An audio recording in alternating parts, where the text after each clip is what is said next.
بسم اللہ الرحمن الرحیم۔ السلام علیکم۔ لائٹ ہاؤس چینل میں خوش آمدید۔ ناظرین اکرام، کراچی میں حالیہ بارشیں اور اس کے نتیجے میں ہونے والی تباہی آپ سب لوگوں کے علم میں ہے۔ آج کی اس ویڈیو میں ان تمام حقائق سے پردہ اٹھایا جائے گا کہ کیسے کراچی میں یہ صورتحال پیدا ہوئی اور اس کی نوبت کیوں آئی۔ آگے بڑھنے سے پہلے بتانا چاہوں گی کہ یہ تحریر جہازیب رازی کی ہے۔ ناظرین اکرام، کہانی شروع ہوتی ہے 22 جنوری 1957 سے، جب سابقہ مشرقی پاکستان اور موجودہ بنگلہ دیش کے دارالحکومت ڈھاکہ میں پیدا ہونے والی پروین رحمان صاحبہ 1971 میں اپنے لوٹے پوٹے خاندان کے ساتھ کراچی پہنچی۔ ان کے خاندان نے 1962 میں بہار سے مشرقی پاکستان ہجرت کی تھی، مگر حالات ایسے ہوئے کہ صرف 9 سال بعد ہی وہ دوبارہ ہجرت پر مجبور ہو گئے۔ صرف 15 سے 20 منٹ میں ان کے خاندان کو ڈھاکہ میں گھر خالی کرنے کا آرڈر ملا اور ان کا گھرانہ صرف اپنی جان اور عزت آبرو کے ساتھ کراچی پہنچا۔ کراچی میں کچھ دوسری قسم کی پریشانیوں کا سامنا تھا، مگر پروین رحمان کا تعلق کیونکہ ایک پڑھے لکھے گھرانے سے تھا، اس لیے ان کو فوراً ہی سینٹ پیٹرکس اسکول میں داخل کروا دیا گیا۔ اسکول اور کالج سے فارغ ہونے کے بعد انہوں نے داؤد انجینئرنگ کالج سے 1982 میں آرکیٹیکچر کی ڈگری حاصل کی اور اپنے آخری سال کے پروجیکٹ کے لیے انہوں نے ڈیفنس یا کسی ایلیٹ کلاس کی سوسائٹی کا انتخاب کرنے کے بجائے کراچی کے قائد آباد جیسے پسماندہ ترین علاقے میں دن رات ایک کر کے اپنا فائنل ایئر پروجیکٹ مکمل کیا۔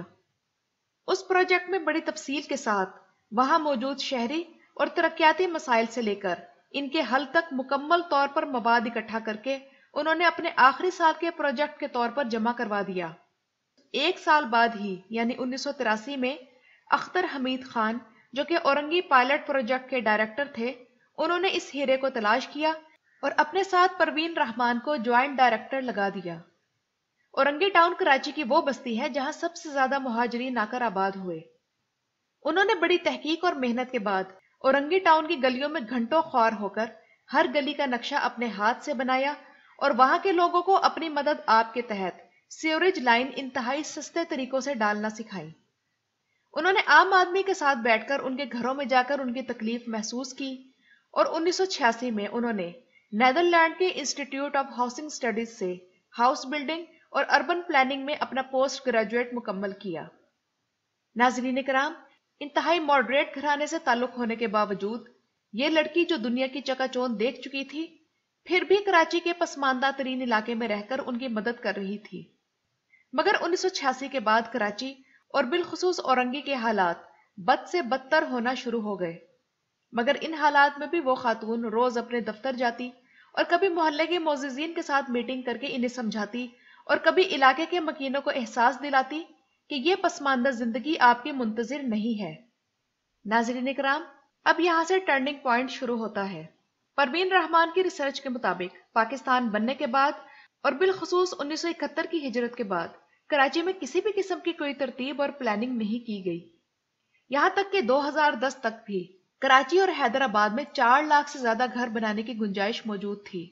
اور اگر حکومت ذرا سی سہولت فراہم کرتی تو لوگ بڑی تعداد میں کچی بستیاں بنانے کے بجائے وہاں سہولت سے آباد ہو جاتے۔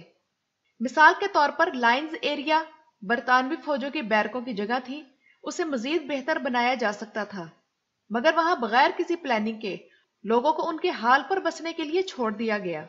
اور اس طرح لائنز ایریا کی کچی آبادی وجود میں آ گئی، اور اسی طرح پورے شہر میں کچی آبادیاں بنتی چلی گئیں۔ پروین رحمان نے اس کے بعد یہ تحقیق کرنی شروع کی کہ آخر کراچی کے یہ نالے کہاں گرتے ہیں اور کہاں سے شروع ہوتے ہیں اور ان کو کن مشکلات کا سامنا ہے۔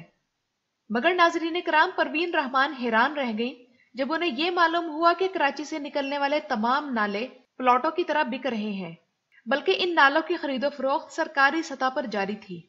سیوریج کے نالوں سے شروع ہونے والی یہ تحقیق انہیں کراچی میں پانی کی عدم فراہمی کی تحقیق پر لے آئی، اور پروین رحمان نے دریائے سندھ اور ہب ڈیم سے لے کر گھارو،